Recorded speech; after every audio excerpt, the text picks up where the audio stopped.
With Grubhub, there's no fees on restaurant orders over $50. You eat the food, Grubhub will eat the fees. Wait, Grubhub is going to eat the fees? Wait, like the receipts? It's a metaphor. No delivery fees, no service fees. Only on Grubhub. Grubhub will eat the fees! Details at grubhub.com. Unfiltered discussions. Unexpected guests. No topic is off limits. From sex and relationships to the human condition, personal anxieties, and so much more. The only talk show of its kind in the world. This is The Last Show with David Cooper.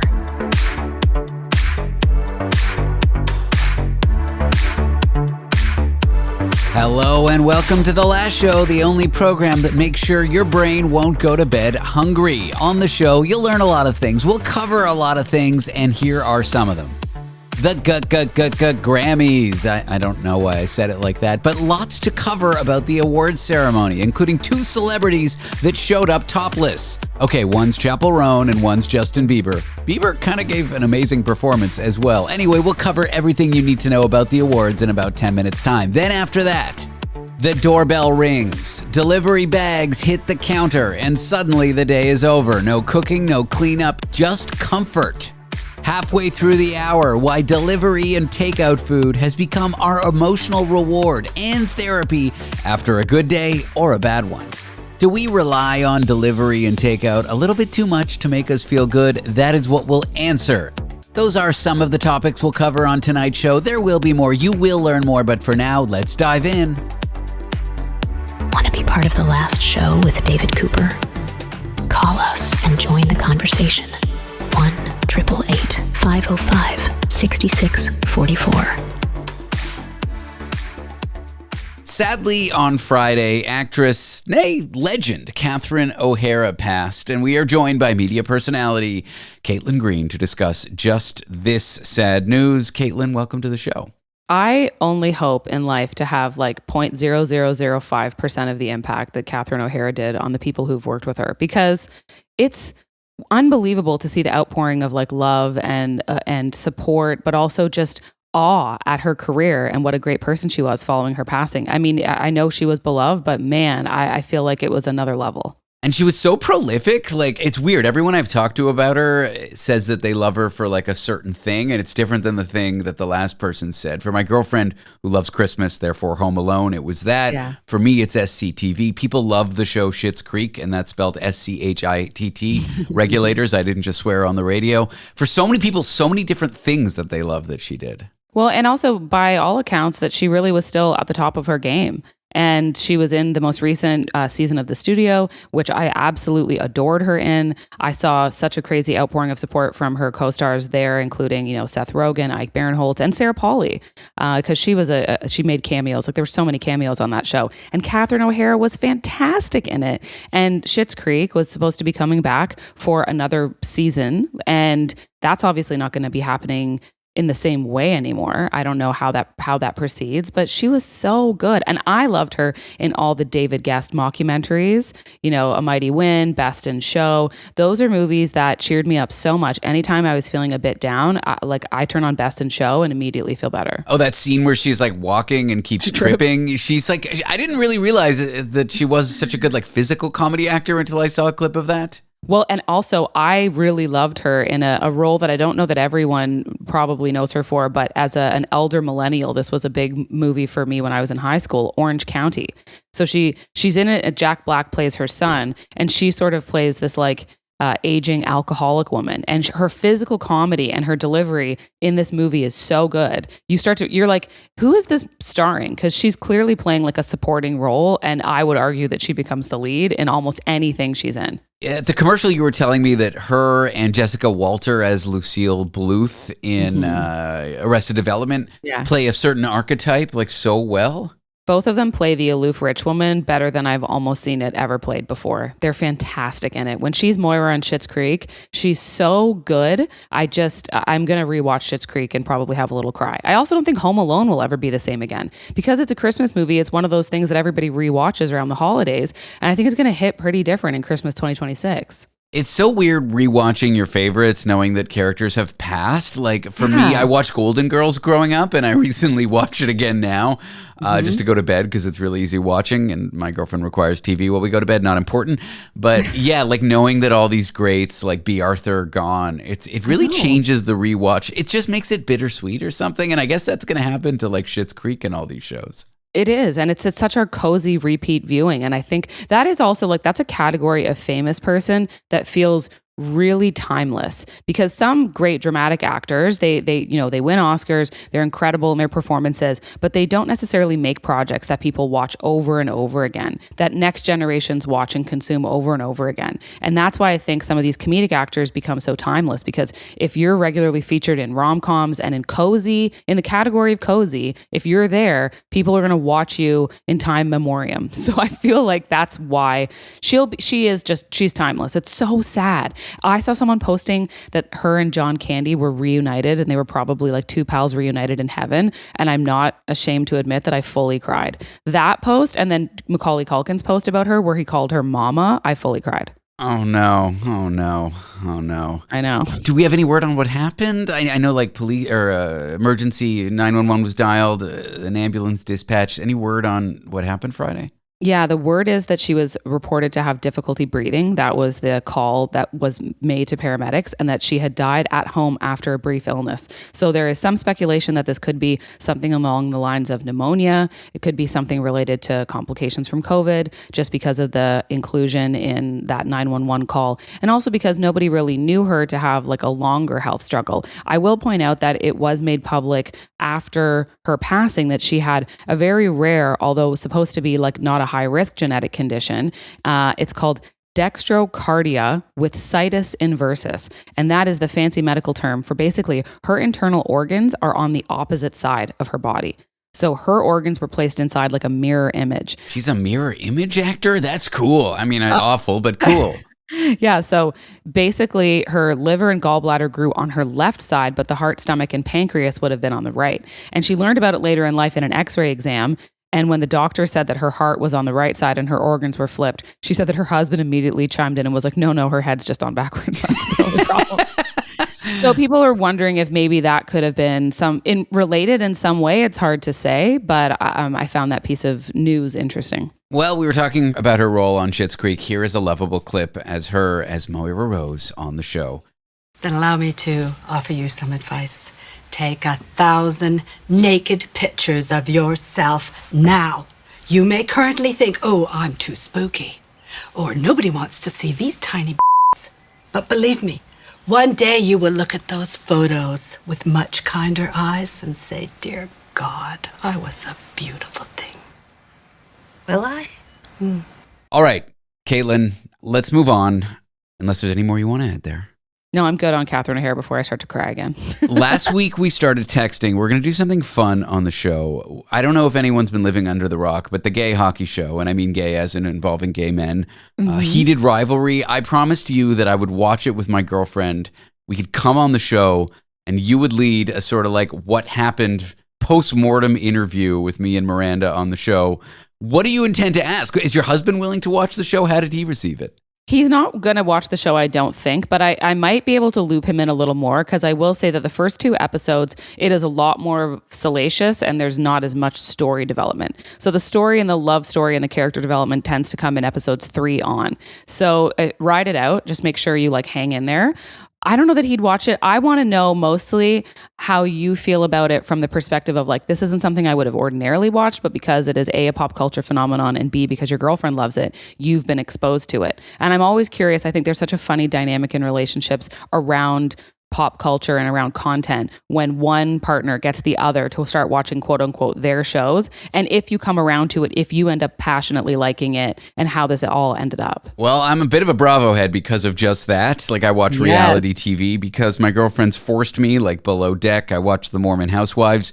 You want to know what a straight guy with his girlfriend next to him in bed, because we watch TV in bed, how he feels when there's steamy sex on the screen with 2 men. Is that what you're asking me? Yeah. And does this, did this change your thought on this? Because a lot of people, when they haven't watched it, they think like, of course, it's the gay hockey show. It's like porny. But I actually think it's a great love story. All right, when we come back, I would feel like we buried the lead here. The Grammys the other night, Caitlin Green and I are going to discuss them. Check out Caitlin on the Jan Arden podcast. We'll talk everything Grammys, including a shirtless Bieber performance when we come back. Want to be part of the last show with David Cooper? Call us and join the conversation. 1-888-505-6644.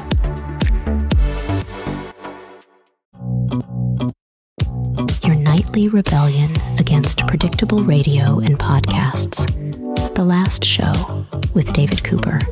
All right, celebrities topless. That is part of what we're going to discuss here as we cover the Grammys with Caitlin Green, co-host of the Jan Arden podcast and media personality. Caitlin, welcome in. Are you a big Grammys fan? It depends. It depends on the year. I am not a consistent Grammys fan. I think some years feel more culturally relevant than others, and some years more music is released that I enjoy than others. So it does really depend on the year. This was a good one. Last night, my girlfriend, she was supposed to be working. She was working late. She ran into the bedroom as I was like winding down. She's like, I have to show you something. She then proceeded to show me musician Chappell Roan's outfit at the Grammys, being like, I feel like this outfit is something you would like. And I saw her outfit, which she'll soon describe. I don't want to describe it because I'll sound gross. And I thought to myself, yes, that is something that I like. Thank you for sharing that with me. What was she wearing or not wearing? That's so funny because I too, when I saw it, thought, you know what? When I have a Grammy hit tomorrow with David, I'm going to point this out because I bet you he'd really like it. So I'm glad that I know your taste in redheads. What's not to like? She was wearing a revealing dress. I mean, how would you even describe it? Basically, she walked the red carpet topless. Her gown draped from her nipple rings. So her gown essentially started at the nipple. She did have sort of like a head wrappy sheer sheath that at times was over top of it. But when she pulled that back, it just sort of became connected at her nipple ring. So she has a double piercing situation going on, and it's not a barbell, it's a ring. And so this sort of ethereal dress hangs off of the nipple rings. Now, that feels like a high risk situation for you when you're walking a red carpet. What if someone steps on the train to her dress? Ouch. Thank you for that image, Caitlin. Do you see what I mean? I wish I didn't see what you mean because I'm in pain, like empathetically. That is high risk. Yeah, she probably needs a bodyguard to be like, hey, get away from the dress. I do want to point out too, the way that she sort of circumvented being totally nude was that it looked like her nipples, like the color difference of a nipple was hidden underneath makeup. So it was sort of like a white cast, almost like a breastplate situation was happening when you looked at it. So it wasn't like you were seeing full nipple out, but you were seeing full boob out. And so it grabbed attention. I saw a shot of Jamie Foxx essentially giving her directions on the red carpet while she's talking to him topless. And it's one of the funnier images I've seen from the whole night because he's like, don't look down, don't look down, don't look down, don't look down, don't look down, don't look down. Yep. Yeah. Yeah. Well, okay. Yeah, I wonder if like cable television had to censor it, probably, Maybe. I don't know, like Bianca, what's her face, Kanye West, quote unquote wife, question mark. Yeah. She was super nude last year on the red carpet. So, I mean, maybe it's allowed now. Maybe it is. Okay. Getting into the actual awards, anything that you were particularly struck by in the evening? Yeah, I mean, I think there were like the big winners. Kendrick Lamar won 5 awards last night, so now he's the most decorated rapper in Grammy history. Shocker on that one. Yeah, he has 27 trophies. That's pretty cool. The song Golden from the Netflix mega hit K-pop Demon Hunters became the first Grammy for the K-pop category. That was kind of neat. Cool. Now, I think the big story of the night was Bad Bunny. So Bad Bunny, obviously, if you're not familiar with him, you have been living under the rock that we've been referencing throughout our segments. So he became the first Spanish language artist to take home the top award of the night, Album of the Year, for his album this year. And he made some pretty explicit political statements against ICE at the awards. And also people who were doing that too. This was like a big trend, obviously. Justin and Hailey Bieber were wearing the ICE out pins. Billie Eilish and Best New Artist winner Olivia Dean both made reference to this in their speeches. But I think because Bad Bunny is such a loud and proud Latino artist, and because he's from Puerto Rico and hosting the Super Bowl, or not hosting, performing, like featured in whatever the word is. Yeah, he's the halftime show. Yeah, exactly. That's what I said. Yeah, it is. It's close. What's worth noting too is that Bad Bunny was contractually unable to perform at the Grammys last night because he's the Super Bowl halftime headliner next week. So something in there, just a little tidbit in case, because a lot of people were like, is he going to perform? He couldn't because he's going to be at the halftime show. So I think those were sort of the big winners. Oh, also Steven Spielberg last night has EGOT status. That's when someone wins an Emmy, Grammy, Oscar, and Tony. So he produced he won Best Music in Film for a documentary about his longtime collaborator, John Williams, who's obviously like everyone knows him from every single soundtrack ever.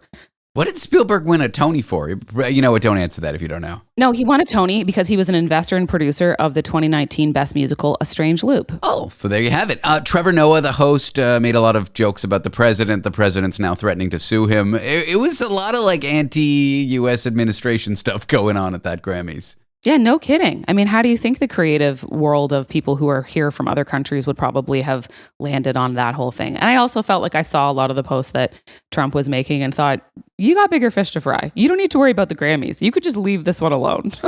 Yep. Yes is the answer to your question. All right, yes. Perhaps your favorite moment of the night, also shirtlessness, but this time not with Chappell Roan, but instead Justin Bieber. He performed, he poured his heart out in a performance, but he's wearing like disco shorts, like shiny silver, maybe metallic shorts, no shirt. I'm like, how is this an outfit? So I think that I think that this is a guy who's like in the fashion world. He's going to be, he's always releasing new collaborations. His wife is obviously like a billionaire fashion and beauty mogul. So I think he was making a statement. The disco shorts and the look of it all, he didn't even have shoes on. It was just underwear and socks. And it was, I think, to complement the very stripped down nature of his performance because he is the only one on stage. It is lights on him. There are no backup performers. There's no dancing. There's no nothing. And even he does the guitar loop himself on stage. He uses his machine, he loops it, and then he just goes to sing. And man, can this guy sing. This is like this was one of the performances I think of his lifetime as an artist. He performed Yukon, and I just thought to myself, this guy's Coachella set's going to be unbelievable. And for all the news he makes about everything other than his musical talent, this is one of the most soulful, talented voices in music today. I wonder what his catalog's going to look like in 10 years. You know what? It was almost like John Mayer coded. I don't know, like on the stage, lights on you, single guy, pouring his heart out, stripped down instrumentation. It didn't necessarily sound like John Mayer, but the vibe kind of like, do you see what I'm saying, or did that annoy you? No, I loved it. He really is so soulful. And this is a guy who's been through a lot. From his family history to the way he came up in the industry, the criticism he's taken for his whole career, his very open struggles with mental health. I think when you have someone who's had a little bit of pain in their life, you can hear it in the quality of their voice. And you can certainly hear that for him. I also wanted to note that he debuted, maybe this was part of the reason why he was shirtless, but he debuted a giant back tattoo of his wife, Hailey Bieber. So maybe that's why maybe that's why he had his tarp off. I don't know. and the singing, was it to your liking?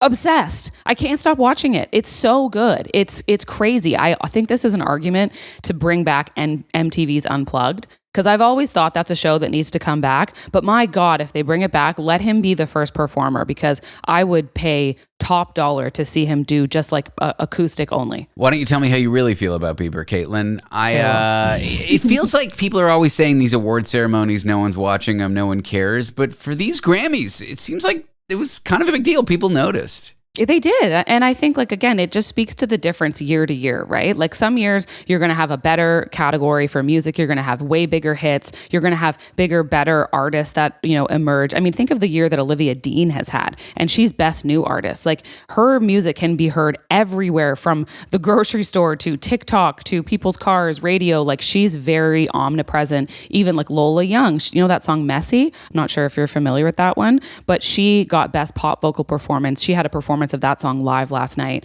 and she was fantastic. So I just think you've got a host of really great artists, like new artists, established artists, and then you have just the right amount of cultural important moments that happened during the show. So I do think it was a really good year for the Grammys. I do too. I like what you say, like some of these award ceremonies have bust years and boom years, and this is a good one for the Grammys. But with streaming taking over and the way we consume media changing, I feel like they need more good years than bad. So I guess the good year is a good thing. They do. But I will say, like, a lot of these artists now, I mean, they really make their money from live performances. They make their money from tour. Like Harry Styles just announced his tour that's happening at Madison Square Gardens, sold out in 12 minutes. Good luck finding a ticket for less than $1,000. So streaming, yes, one part of it. But I think that if you like Justin Bieber's live performance, like me, you're going to pay to see him live now. Caitlin, thank you for being here.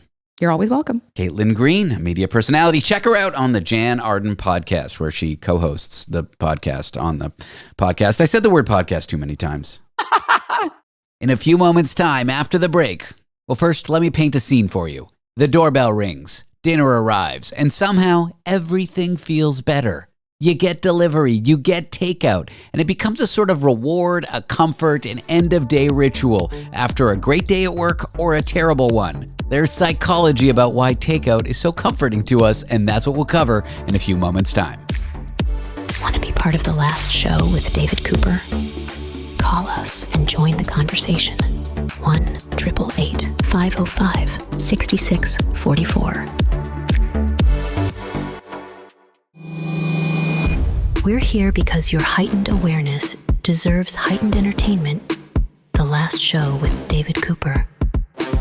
Did you have a particularly great day at work or a downright terrible one? In either case, chances are for you, dinner showed up to your place in a takeaway bag. Takeout seems to have become our universal reward, our comfort, our emotional support meal, a way to treat yourself when things happen at work. I am here with Dr. Suzanna Forwood, a psychology professor at Anglia Ruskin University, who has studied just this. Suzanna, welcome to the show. Hi, thank you for inviting me. When you and your fellow paper authors, professors were sitting around thinking about what to research, did you think, hey, we want to just get some takeaway and have the uni pay for it? No, so this is nuts as a topic for research. So my area is normally like regular food choice. And I was chatting with a colleague who works on deservingness and social justice and the idea that we do things because we feel that we deserve them. And this paper was a mashup of the two. So this is what happens when two academics with non-overlapping topics kind of come up with something in the middle space. It's all about self-gifting. So what do we allow ourselves to do, either because we're celebrating a success or because we're consoling ourselves from a bad day? And we were really just interested in exploring the relative likelihoods of different behaviors. Takeaway wins over the other four that we looked at. But what this study really points us to is that this is a huge area, actually, self-gifting, what the little daily behaviors that we do when things are going great or things are going bad. There's quite a lot of questions in this space that haven't really been explored fully. So I'm not going to be able to answer all your questions, but yeah, it's an interesting one. Look, here in North America with these fancy apps, you know, these delivery and takeout apps, the orders have gotten so expensive. I do feel like it's a reward when I've had a really rough day or when we're celebrating something like some mini milestone. It kind of has to be. Anecdotally, like I completely agree with what you found, but let's talk about how you actually figure this out. How do you figure out that people are rewarding themselves or treating themselves on a rough day with takeaway? So what we do here is a little bit of hypothetical. So on this study, we're asking people to imagine a day, and they are actually randomized to different instructions. So some of them are asked to imagine a regular day. Others are asked to imagine a really bad day, and we give them a kind of your meeting went badly, your boss is upset with you. We kind of gave them a bit of an unpacking of what a bad day might be. And then the third group were given, you've had a really good day, that you nailed that meeting, and your boss has taken you on side and given you a little well done, and your teammates are really happy with you. And so everyone didn't see the others. They only saw the version that they had. And then what we did was we asked them, okay, imagine you've had that day. What are you likely to do next? And we actually gave them a list of options. And the options were to have some alcohol, to eat some chocolate, to get a takeout, to do some kind of an online shopping spree. We didn't say what they might want to buy on that shopping spree, but you sit at the computer and have fun. And the fifth option was a bubble bath. Ooh, bubble bath. So again, all those behaviors, we were very aware that not everyone is going to do all of those things. Maybe you don't have a bath. Maybe you're allergic to chocolate. Maybe you just don't drink alcohol, full stop. So we also separately in the study asked people, would they ever do these behaviors? So the data we actually analyzed filtered out people that just would never do those things. Got it. So if takeout is not an option for you and all the people like you, that data was excluded from the takeout behavior. And yet people overwhelmingly, when they felt like they crushed it that day at work or work crushed them, that the takeout was the thing to do? Kind of, but also remember that the control condition was the average day. And you've made a really good point already, which is takeout's expensive. So actually, did we see them get takeout more on the good and bad days, or do we see them taking takeout less on an average day? It's kind of hard to know. Oh, whoa. They're kind of one is the flip of the other. But if you think about something like the bubble bath, which is probably free, or at least, once you've got a bottle of bubble bath in the house. I don't know. These bath bombs are expensive, but that's a conversation for someone else. It's not as expensive as a takeout. And similarly, an alcoholic drink or a bar of chocolate, yeah, okay, clearly there's a cost with having that in the house. But if you've got it in the house and you do consume it in your kind of day-to-day routine, we're probably not talking the same amount of cost as a takeout. So those things you might be inclined to do on the average day. Does that make sense? Yeah. And what we found actually was that all of the behaviors, apart from the shopping spree, were more likely on the bad day. But it was only the takeout that was also more likely on the good day. So people, I think, are thinking differently about how they congratulate themselves for good days and how they console themselves for bad days. Now, I know when I order takeout, it's like a special thing because I look at my credit card bill and I'm like, why did I spend $7 billion on takeout? But whatever. Are people aware of it in the general case? Like, are people conscious that they're treating themselves for either a good day or a bad day? That's a really good question. Now, because we randomized people, we didn't ask them. We didn't say how much of this is because you had a good day.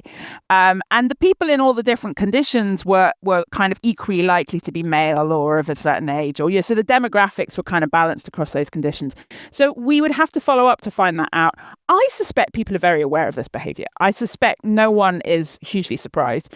We would want to do a follow-up study that kind of measured behavior in the day. So there's a methodology called ecological momentary analysis where you text people literally in the moment. So like 6 p.m., their phone pings, they get a text. How good was your day?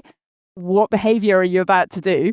So that's a different methodology from what we used. We kind of asked people to imagine. And we might get, in that second method, we might get people doing things not being aware of it in a way that they probably were more aware in our study because we kind of asked them to imagine. Now, takeaway or delivery, fast food, fried food, it isn't always, but it often can be junky. I mean, good food has butter in it. That's my favorite Indeed. food group, butter. From like a public health perspective, should we be worried about the amount of takeout that people are using for emotional regulation? Yeah. So this is actually what my interest in the subject was, because actually if we can help people who are using takeout for emotional regulation into other behaviors that are equally emotionally consoling or celebratory, but maybe without the pounds, that would be a win. But we can't really do that unless we know what those behaviors are. And if we don't know whether or not they do give the same emotional consolation value. So there's a bit of research there, but that's really where my interest lies. I'm very much trying to help people make healthier food choices. So for someone listening and thinking, and that this includes me, this is definitely me. I'm the person who comes home after a rough day or a good day and splurges for takeout. Is there a better, healthier way to self-gift without taking out the fun and joy of it? I mean, I would make your own experiment. Literally, like you can Google how to have a nice evening. You're going to have your own likes and dislikes, and I wouldn't want to guess what they are.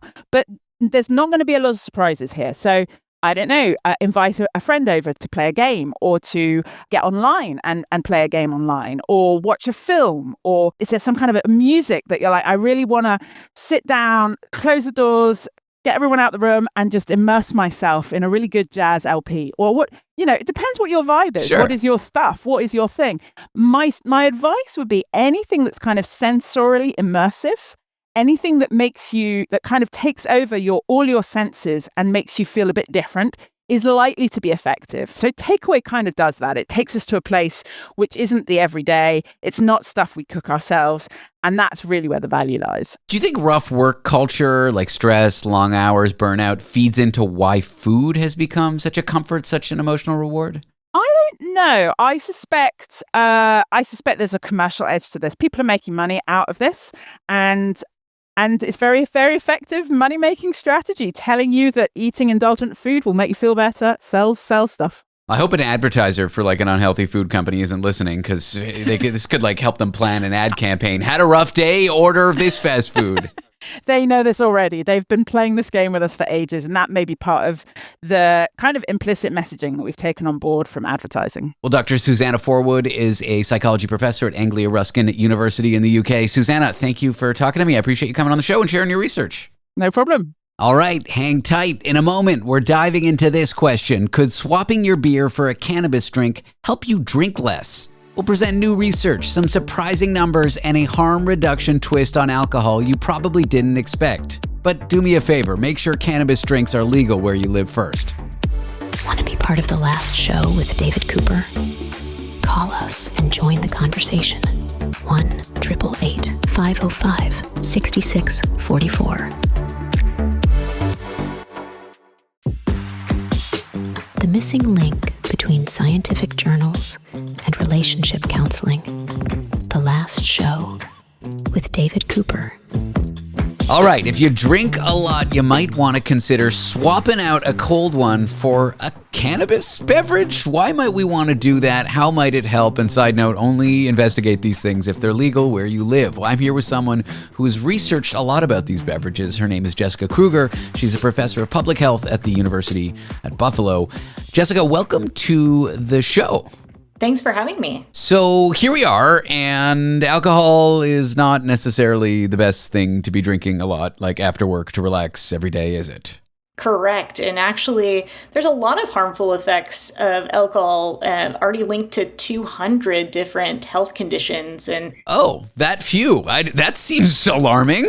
Exactly. And it's legal, and you can get it almost anywhere. It's one of the most dangerous drugs there is. I don't think people realize that. Yeah, it can be, especially if you're using it daily and over-consuming. So what made you ask the research question, could cannabis drinks, like I guess made from marijuana, weed, whatever, actually help people drink less alcohol? We started seeing these cannabis beverages pop up in dispensaries, but also some bars. Now, while that's still illegal in New York State, there are some places who have it.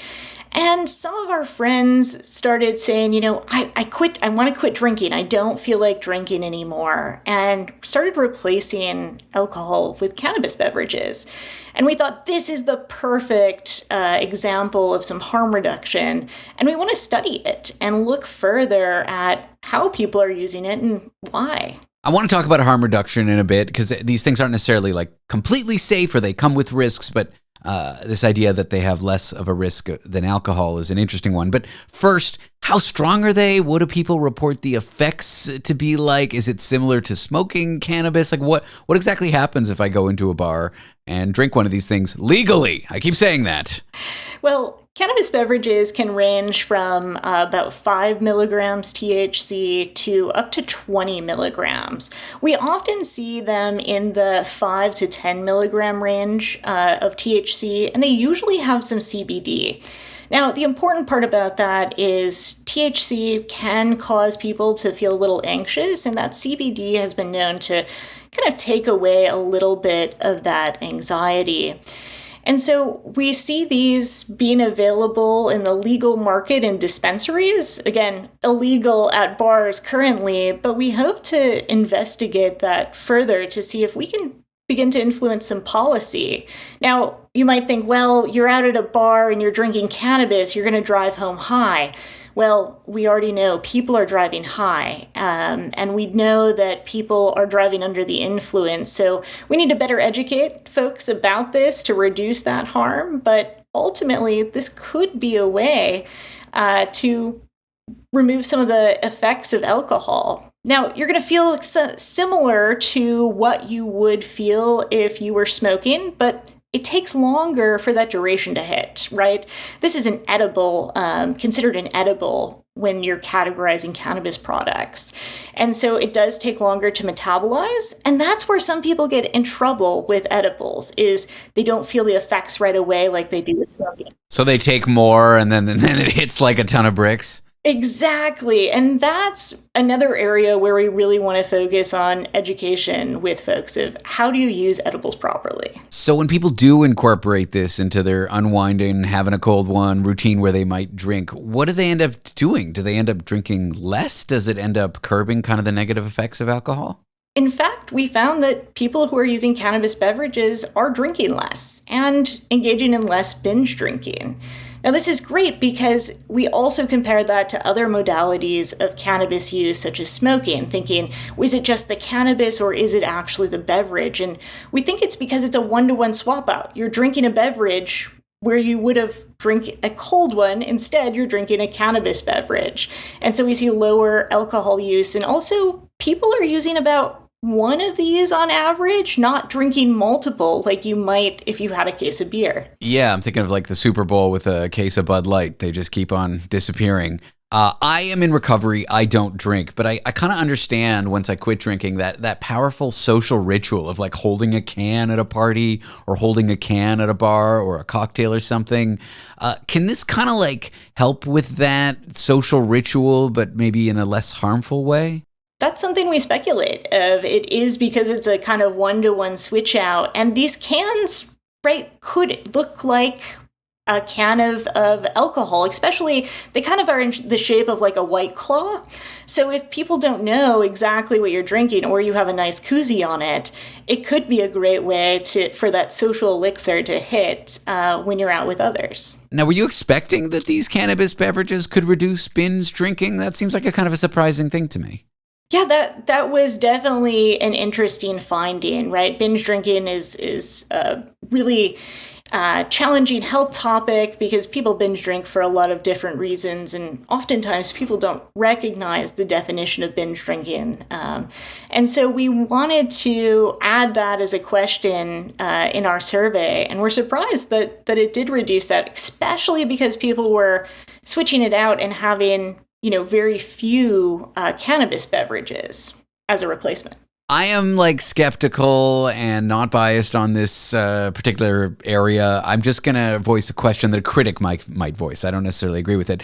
A critic might hear what we're talking about and worry that you're just replacing one bad habit with another. How would you respond to someone who had that concern about replacing beer or alcohol with these cannabis beverages?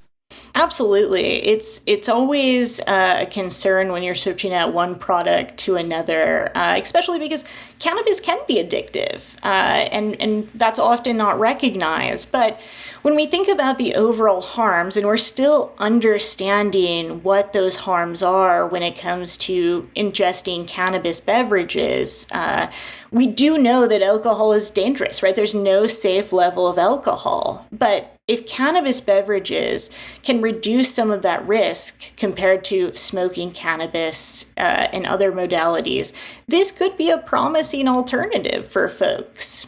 How exactly are they made? Like, it's just the THC is mixed in as a chemical similar to the way you might do it with brownies or something? Like, how do they make these drinks? If we told you, we'd have to kill you. That's your answer? So we don't actually work right now with anyone who makes these, but we understand there's a few different ways. So similar to taking product oil and mixing that with a liquid to make these beverages. One thing we haven't explored, though, that's interesting, some people have brought up is it carbonation? Does carbonation have an effect on these? Because some of these beverages are carbonated and some are not. And so folks speculate that carbonation might increase that high or make it hit faster. So anyone who's a cannabis beverage producer, please reach out to us. All right, you heard it here first. Looking ahead, you mentioned there's some unanswered questions here. What are some of the big ones? What would you like to tackle, like mental health outcomes, how drinking these things might play out in a real world setting? Like what would you like to tackle with this topic? Overall, this is a cross-sectional study. So this is one point in time where we're asking people to think back on their behaviors. We'd love to do a study where we follow a cohort of people who decide to use these cannabis beverages and understand how that behavior changes over time. Do they continue to only use a few? Do they increase that consumption as their alcohol decreases? Do they eventually quit alcohol altogether? And is that dependent on some other variables such as age. We know that as people age, alcohol may not feel as well, especially in the morning. So how is this impacting folks? What are their behaviors around it? But also, I think there needs to be a lot of education around cannabis beverage use and cannabis edible use to ensure people don't get too high or have too intensive an experience and find that level of intoxication that they're looking for. And remember, kids, be careful, be safe. Only do this if this is legal. Also, kids, don't do this at all, only adults. Jessica, thank you for sharing your research with me. I appreciate you coming on the show. Thanks so much. Jessica Kruger is a professor of public health at the University of Buffalo. All right, in a moment, we'll cover a dilemma. Is it okay for a friend to use an ADHD diagnosis as an excuse to stand you up? Want to be part of the last show with David Cooper?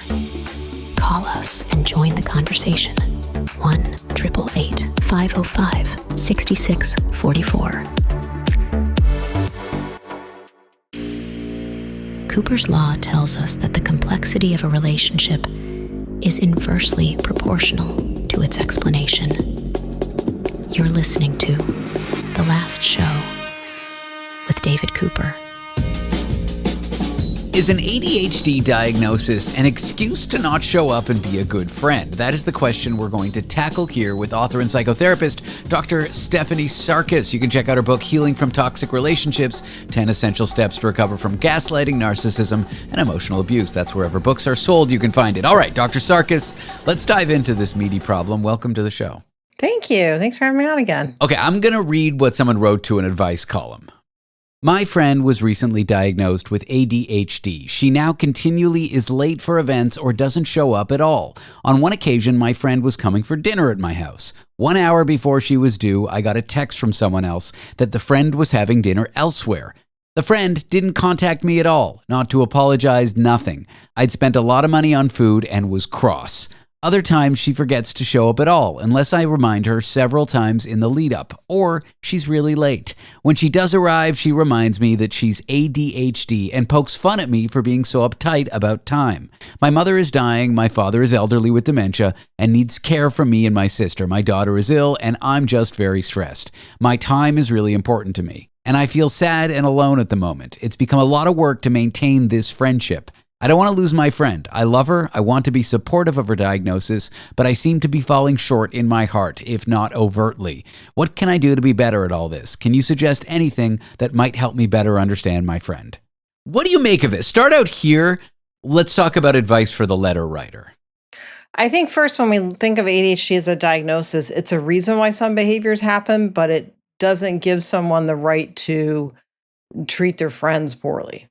So when you have ADHD, you have issues with time management, you have issues with time blindness where you don't realize how much time it's going to take you to get somewhere.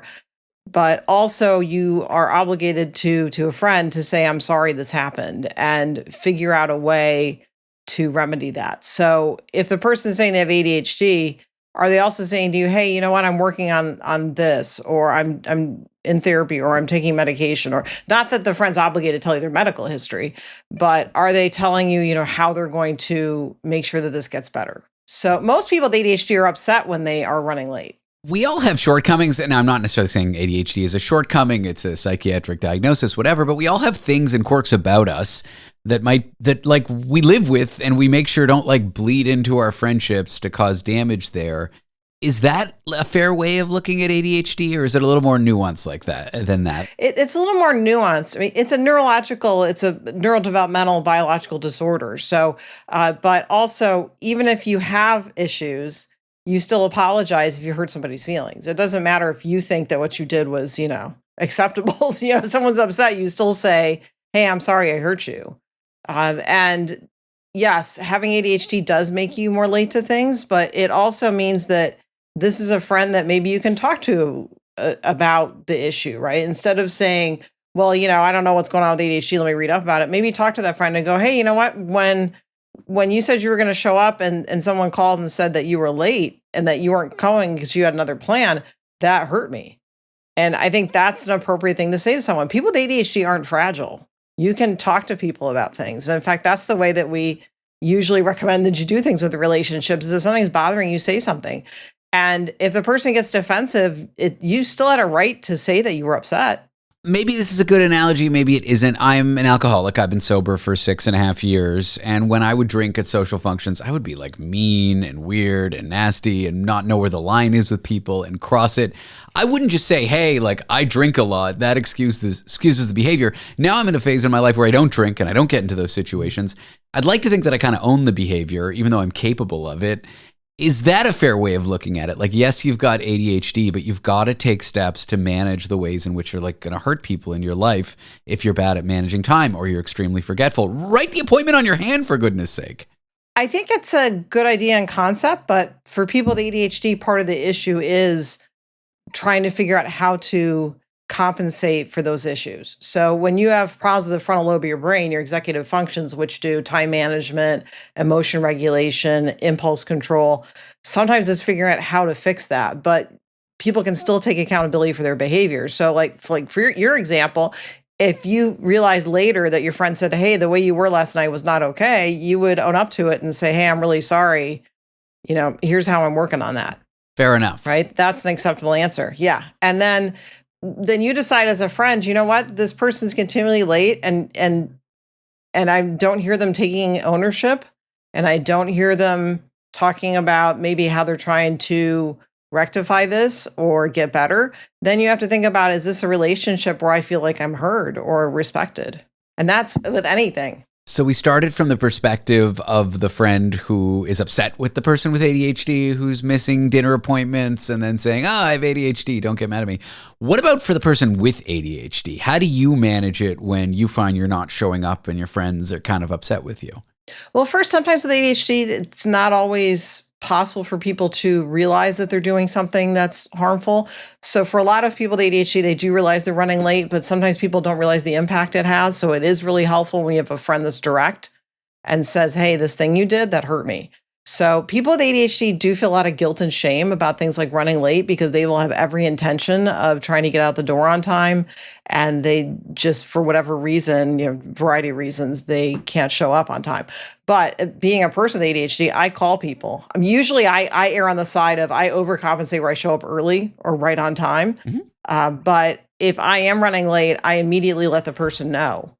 And I think that's part of the difference is if you have ADHD, it doesn't mean that you don't do the social stuff that we need to do to let people know, common courtesy stuff. ADHD doesn't mean that you don't do that stuff. Now, can communication issues that pop up with folks who have ADHD, could those be misinterpreted by a friend as cruelty or laziness or thoughtlessness or forgetfulness? I think it can also go the other way, too, that sometimes when a friend will say, oh, this must be your ADHD again, just kind of laughing it off. And to the person with ADHD, it can be quite hurtful. Because we wouldn't do that with other medical issues. No. We wouldn't make fun of someone with diabetes or for having poor eyesight, like you and I do. I mean, I think it's funny when people make fun of me for not being able to see, but because we're so used to it by now. But the point is well taken. Right. But it's something where it doesn't mean that just because you can't see it, that it's okay to joke about it. I think that's something that the person with ADHD can determine whether that's okay with them or not. And it depends on the person, the relationship. So I think it kind of goes both ways. That we both just need to be kind with each other. And if there's a line that's been crossed, say it. And people with ADHD generally really appreciate someone being direct with them and letting them know. So in this particular dilemma with the one friend upset about the missed dinner and the friend with ADHD missing the dinner and being kind of callous about it, being like, oh, I have ADHD, and then cracking jokes about it and picking on the person upset for being so uptight. Maybe both are a little bit at fault here. They got to be a little kinder, a little more understanding at each other. I don't think anybody's at fault. I think it's just learning a new way of navigating things. And it might also be that the person with ADHD was late was embarrassed and they were in front of other people. And so they were using humor as a way to kind of smooth things over. But on a one-on-one basis, this isn't something that you would talk to someone about in front of other people. But on a one-on-one basis, you say, let's go out for coffee, let's do a phone call, and you can talk about how this is impacting you. And that's what good relationships are based on, is open communication. Is there a line between explaining behavior and excusing it? Like, do we have to be accountable? Just because we've explained our behavior doesn't necessarily mean that it's okay. I think the accountability piece is, I'm sorry I hurt you. Here are some things I'm doing to help with this. And if your friend doesn't do that and instead says, well, you should just adapt to me, Then you have to decide, is this something that you really want to be invested in? Because we invest our time in people, and we have to decide, is this a person that we feel respected by, cared for by, and is this someone that is willing to be accountable? Because it's really hard to be friends with people that aren't accountable for their behavior. Well, Dr. Stephanie Sarkis is an author and a psychotherapist. Check out her book, Healing from Toxic Relationships, 10 Essential Steps to Recover from Gaslighting, Narcissism, and Emotional Abuse. That's available wherever books are sold. Dr. Sarkis, thanks for talking through this dilemma with me. I appreciate your time. Oh, anytime. Still ahead after the break, some workplaces are super competitive, and they don't just reward that competition, they punish everyone who doesn't participate in it. There is research showing that women in these environments often downplay their gender just to fit in. And that comes at a cost. Details of that research and a discussion around that in a moment. Want to be part of The Last Show with David Cooper? Call us and join the conversation. 1-888-505-6644.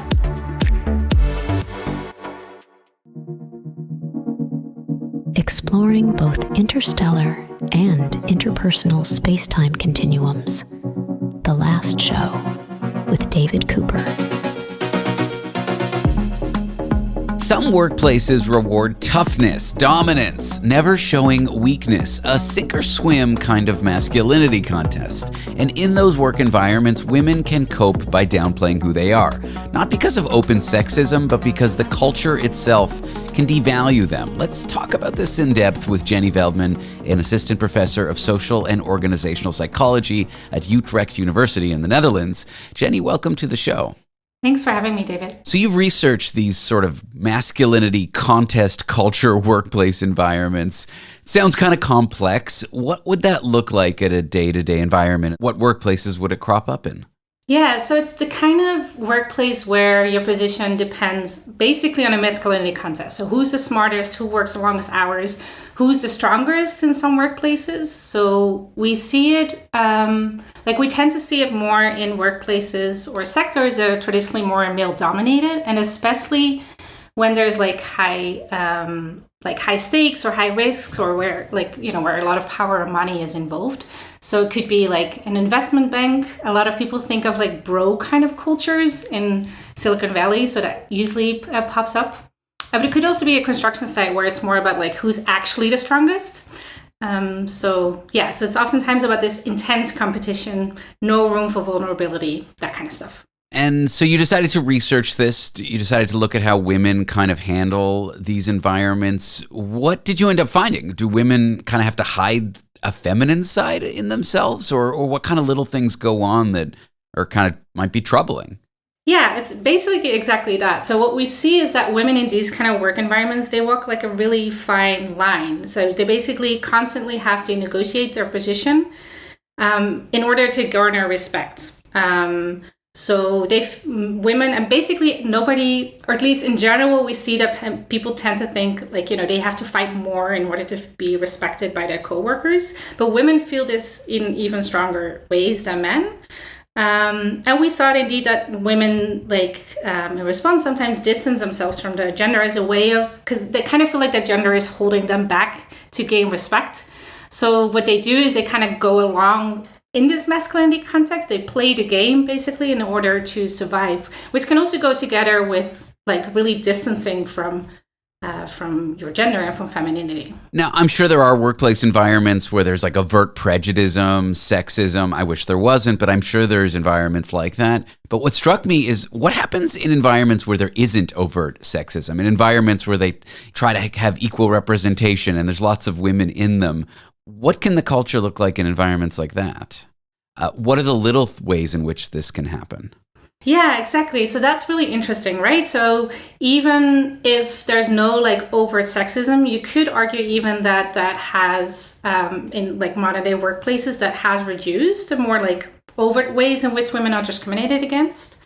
But we do see that a lot of workplaces still sort of value or reward this traditional masculinity. So being tough, showing a sort of win at all cost kind of attitude. And that the interesting thing is that is more like, this is just what you have to do in order to get ahead and in order to gain respect. So the link more with inequality is much more subtle than when it's more overt. So in previous work, we see that women, when they experience discrimination in the workplace, they sometimes downplay their gender identity as a way of, coping. What we saw here was that is not necessarily even necessary. It could even be, by the kind of things that are rewarded in the workplace, we sometimes see the same thing happening.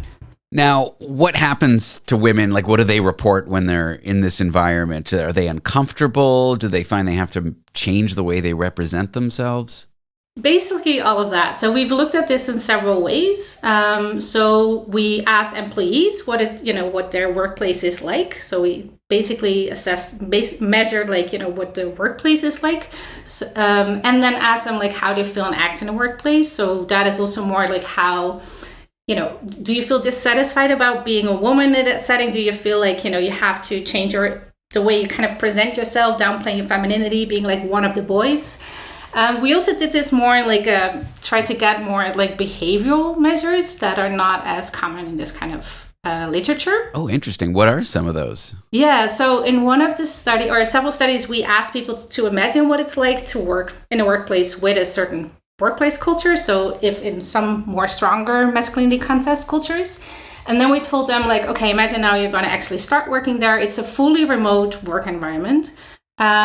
So you interact with each other basically exclusively in a virtual work environment with avatars. So they saw this image of a virtual office where including avatars of their coworkers, and they also had to choose an avatar that basically was their face when they would interact with others. Yeah. And what we saw was that women, much more than men, were likely to choose basically anything but a female silhouette. So it could be a male silhouette, it could be a question mark, it could be a random object.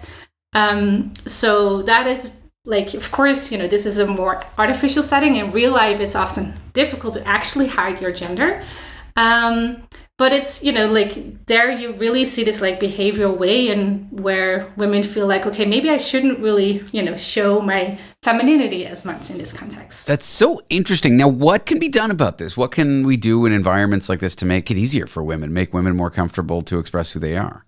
Yeah. So one thing, in the final study, we also, what we tried to do in this final study was sort of see okay, is it really about this concern about status in this workplace? And what if you're not really concerned about your status anymore? So what we did, we showed people results ostensibly of an employee survey, where either, men, also, amongst other kind of information, men reported we told them men on average report feeling more respected and highly regarded by coworkers than women. So that was kind of what we saw empirically in other studies. Or what we told them was that women basically experience just as much status as men. And then it was still kind of this tough kind of context, but because women experience the same level of respect, we didn't see this distancing or downplaying of their gender anymore.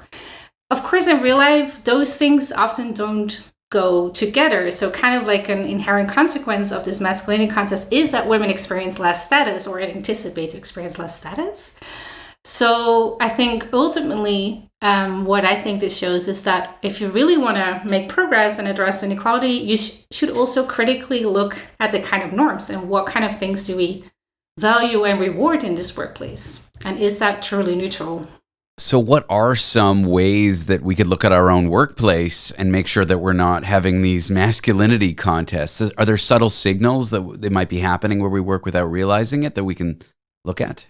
Yeah, I would say how much space is there for vulnerability in your workplace? Do when you show vulnerability in a sense I don't know, you make a mistake and you're honest about that. Your personal life, can you be open about that?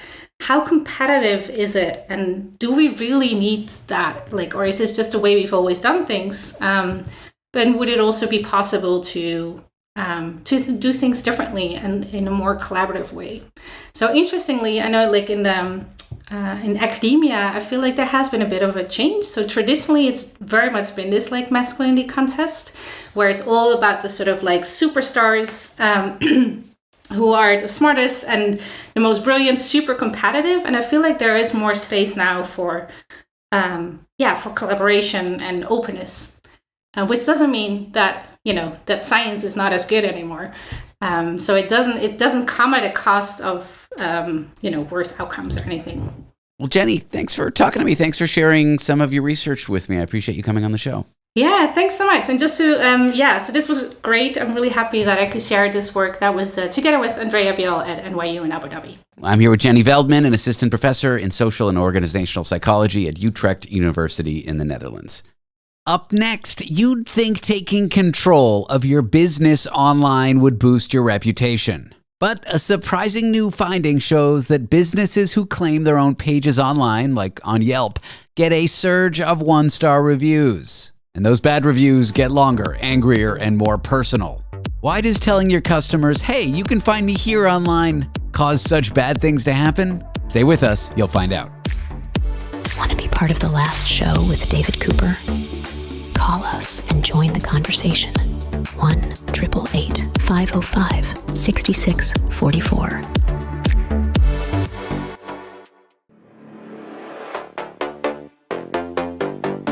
The only talk show with an introduction that mentions its own introduction. And that's happening right now in this introduction. The Last Show with David Cooper. I'm begging for a mention. Yeah, you just want attention.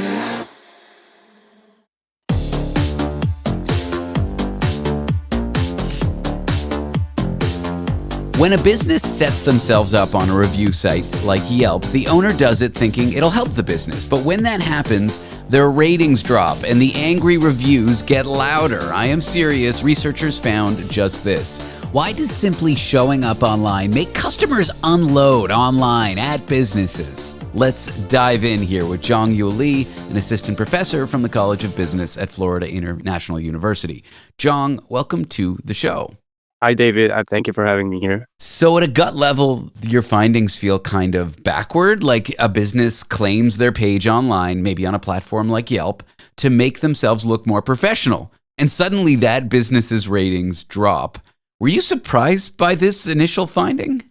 Yeah, it was a very striking finding, especially we have some result on so there are some review changes after owner respond to the reviews, but we don't have any result on just simply claiming their page. So it's striking. Yep. So for people who don't live on Yelp or maybe use Yelp, what does claiming a page do? What does it signal to customers of a business? So it's an action of the asserting ownership of a page in your platform like Yelp.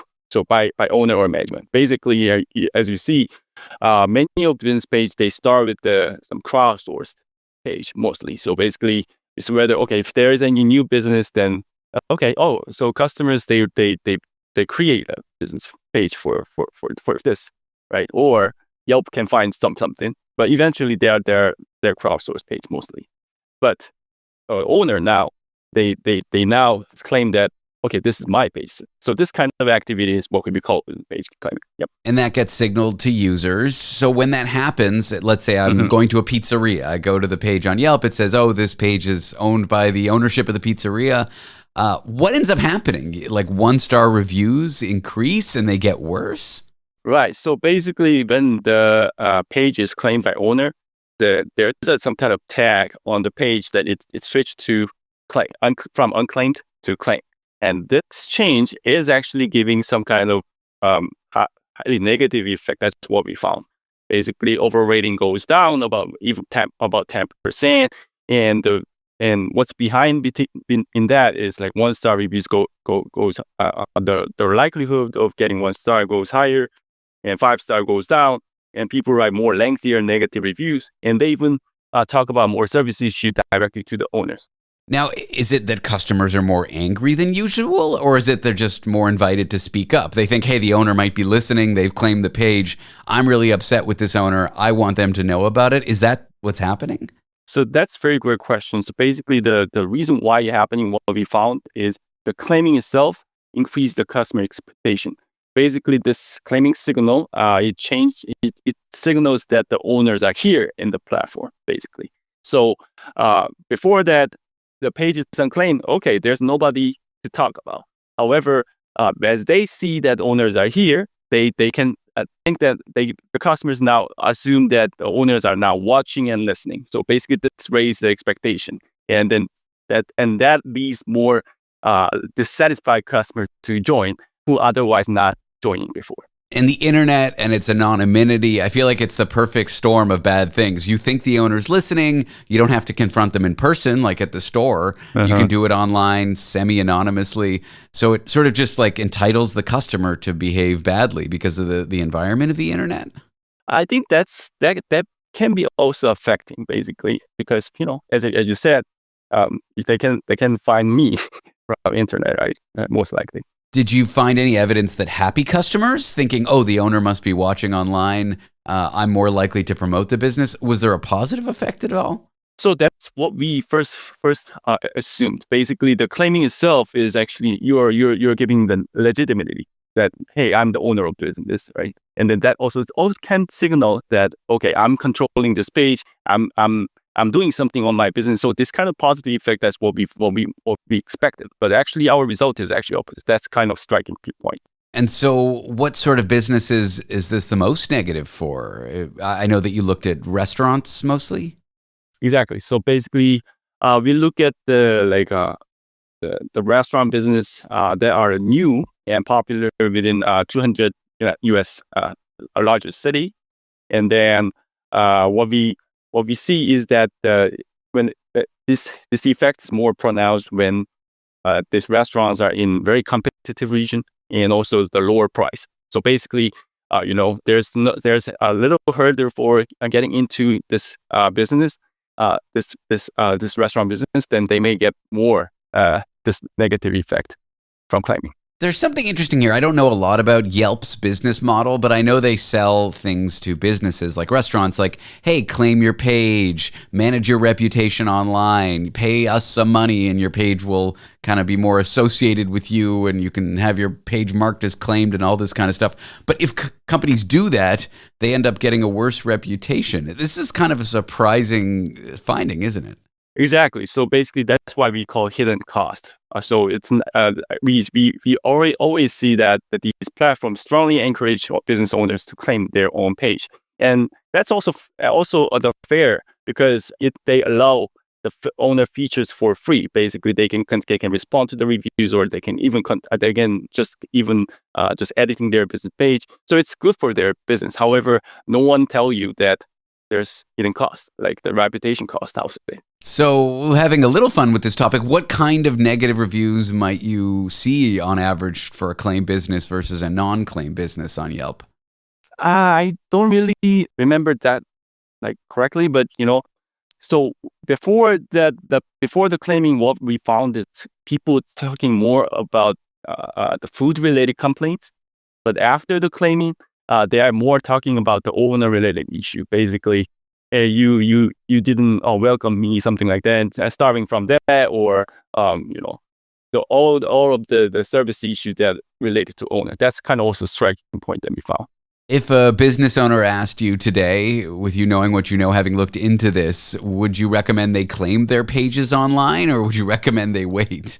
So I'm not saying claiming is always bad. Basically, what I'm talking is you can claim, but I recommend you to claim only if you are prepared. Basically, if you just claim your page, but you are doing nothing after that, then you will be the prey of this claiming negative effect.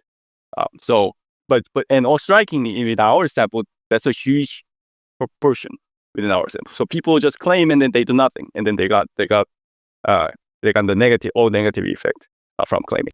Jong, I gotta ask, this research seems so highly specific. Like, what even inspired you to question whether claiming a page or not would have a good effect on a business? What inspired you to do this research? So I'm also having Yelp users and Google review users. Basically, whenever I go to the restaurant, I look through the reviews and ratings, basically. Do you do what I do and I look for the 1-star reviews first because I want to see the bad stuff first? I do the exact thing, yes. yeah, that's how it. So basically, but I was questioned. I questioned that there are actually a lot of business page is remain unclaimed, and platforms are saying, hey, this is a good thing. Why? So, but I kind of figured that there might be some kind of downside of this business page claim. So that's kind of why we are studying this. Well, Jong, I appreciate you coming on the show and talking to me about your research. Thanks for being here.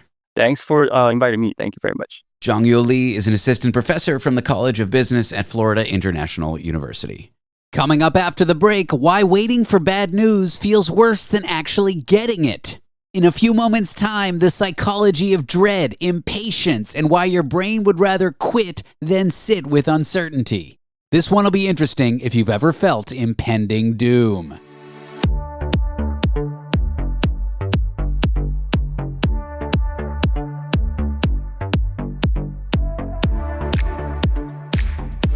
Want to be part of the last show with David Cooper? Call us and join the conversation.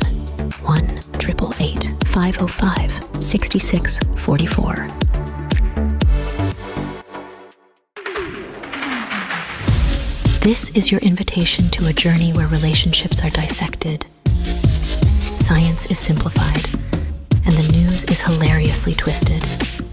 The Last Show with David Cooper. We spend our lives waiting with dread for test results, for job offers, for health updates, even bad news. And it turns out the waiting itself is often the worst part. Dread can hijack our choices, our patience, and our sense of control. It can affect how we make decisions. I'm here with someone who's researched this. His name is Sam Johnson. He's a cognitive science professor at the University of Waterloo. Sam, welcome to the show. Great to be here, David. Thanks. I just gave a crude overview of what I think dread is, but when you go and study this stuff, you got to really define it. And you're a cognitive scientist. What do you mean when you say dread? Is it anxiety? Is it fear? Is it stress? Is it something more specific than that? It's all of the above, actually, David. So the way that we think about dread is any kind of negative feelings that you have about things that haven't happened yet. So we can separate out that definition, though, which is kind of the way that we think about this, from what we're actually doing when we measure it. And when we're measuring this, what we're really doing is seeing, okay, for people who are going to expect to be financially worse off in the next year, to what extent does that affect their current well-being? For people who think that they're going to be better off in the next year, to what extent does that affect their current well-being? And it turns out that thinking that you're going to be financially worse off in the next year is a much bigger deal than thinking that you're going to be financially better off in the next year. Interesting. And it has no bearing on what your finances will be. It's just that stage when you could have bad news, this dread stage. That's right. What does it do to our well-being? Well, we know that it can produce kind of negative emotional consequences in the present time. So when we're dreading something that's going to happen in the future, we can start to ruminate about that thing, we can focus on that thing, and it can crowd out other thoughts that we might be having in the meantime. But I think what the research is really showing is less about what are the kind of negative consequences in the moment, but more about the way that shapes the decisions that we make about the future. So how does a period of dread ahead of me shape how I'm going to decide things in the future? That is really interesting. Yeah, so two main things that we found. So the first thing has to do with risk, and the second thing has to do with time. So the thing to do with risk is that people vary in the extent to which dread is a more powerful emotion than savoring. Savoring is kind of the opposite, where you are looking forward to things that are going to happen, to positive things that are going to happen in the future. For some people, dread is just a much more powerful emotion than savoring. And for those people, they tend to avoid taking risks, where the risk is something that they'd have to take, a decision they'd have to make now about something that's going to happen in the future. So the risk would be resolved in the future. So give me a more specific example of how, let's say I'm waiting next year for some financial outcome. It could go very badly. And maybe do I need to take risks? Is that okay? What would be a specific example? Yeah, so if you think about the type of person who is really focused on financial risks, those types of people might be very unlikely to start businesses, for example, because it's the type of thing where it's going to be potentially months or years before you find out what the outcome is going to be. And when you're kind of ruminating or focusing on those sorts of negative emotions, about the present, then it makes you think, okay, maybe this risk isn't something that I want to take. Whereas people who have a more balanced attitude where they think, okay, there's some positive things that might happen from starting this business, there's also some negative things, those people are more willing to take calculated risks. And life is all about calculated risk. It's risky to apply for a job. It's risky to ask someone on a date. It's risky to invest your money in a fund that probably will give you good returns and people would think is sensible. And if you're just more averse to that stuff, you could, I don't know, your life could stay stagnant, I suppose. Yeah, absolutely. I think that it is true that people who are particularly prone to dread are likely to miss out on some of those opportunities. All right, so that's one kind of thing. Yeah, that's the first thing. Okay, and the second one? Second thing is that people who are more prone to dread also tend to be more impatient. So if you imagine you needed to have some sort of painful dental procedure, say. So the kind of typical way of thinking about this in mainstream economics is that people want to put things off as long as possible if it's unpleasant. That's actually in my head. I was imagining having to do this dental surgery. I'm like, I'll do it next year. Yeah, that's right. So the interesting thing is that people who are particularly prone to dread, they're more impatient for those types of things, meaning that they want to get over with sooner rather than later. And although that seems a little bit unintuitive at first, it actually kind of makes sense. So if you're the type of person who is likely to be focused on this dental procedure for the next 3 months, you might think like, oh God, I'm not going to have anything else in my mind other than like all this pain for the next 3 months.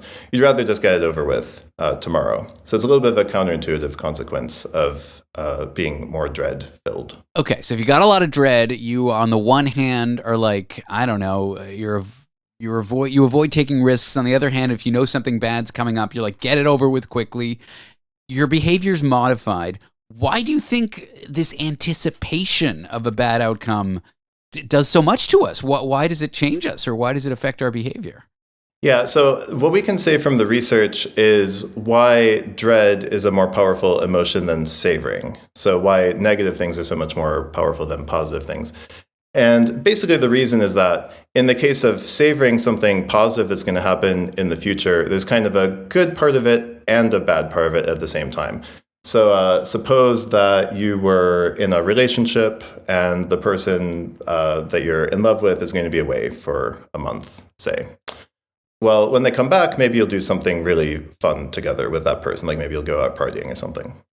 So is that something you're going to savor? Like, how much positive anticipation do you feel about that? Well, on the one hand, yeah, it's like nice, like thinking about this thing that's going to happen in a month. But on the other hand, you kind of want that thing to just happen now. So you're savoring it, which is a nice thing, but then you're also kind of impatient for it because you want it to happen now. In the case of dread, it's not really like that. There's really nothing good about having a dental procedure that's going to happen in 3 months. We don't really take comfort in the fact that it's going to happen like in the distant future to some other version of ourselves. We mostly just anticipate that we're going to feel a lot of dread about that. So whereas thinking about positive things in the future is kind of mixed, thinking about negative things in the future is just really bad. Is there an upside to dread? Like, I don't know, evolutionarily speaking, is there any reason why we might feel this way for things that we're dreading? Probably. So this would be, of course, speculating wildly beyond our actual data, but it is probably true that feeling emotions like dread can help us to avoid, yes, like it does help us to avoid calculated risks, like in the investment example that you gave earlier, or starting a business like I was talking about, but also probably helps you to avoid risks that really aren't a good idea for you to take on. So it's probably this like kind of catch-all mechanism that prevents us from making changes in the future. Some of them might be good, some of them might be bad. It's probably too big of a net. If someone listening recognizes themselves in what we're talking about, they have some future event they're dreading and they're being avoidant, they're avoiding risk, whatever the impact it has, they hear us talking about it and they think that's me. Is there any way to change the behavior, or is this just a stubborn thing that's wired into our brains? I think so. So one thing that pops out in our data is that people who are more mindful, which is to say focused more on the present, tend to be less prone to this type of behavior and this type of pattern. So it's probably the case that we can cultivate mindfulness over a longer period of time. So certainly there are things like mindfulness meditation that can help you to be more mindful in a particular moment. And it might be possible that by training ourselves to be more mindful, we can also regulate our feelings better around dread. Sam Johnson is a cognitive science professor at the University of Waterloo. Sam, this has been a joy. Thanks for sharing your research with me on the show. Thank you, David. That's a wrap on the show. That's a wrap on the night. Thanks for tuning in. If you loved what you heard and you want to hear it again, fear not. The Last Show has a podcast. On it, you can catch entire evenings of this program, including the ones you missed, or listen to an individual interview from the show that you loved. Maybe you learned something during the show, and with what you learned, you know you can prove your mother-in-law is wrong about something. Well, send her that interview. We'll prove her wrong together. The Last Show podcast. If you head to www.lastshow.pizza, that's not .com, .pizza, our website, you can find out more details, or just search David Cooper Last Show in your favorite podcast app like Apple or Spotify. Please do subscribe. It's you and me against your mother-in-law. I'm David Cooper. This was not the first show, because it was the last show. We'll be back tomorrow night.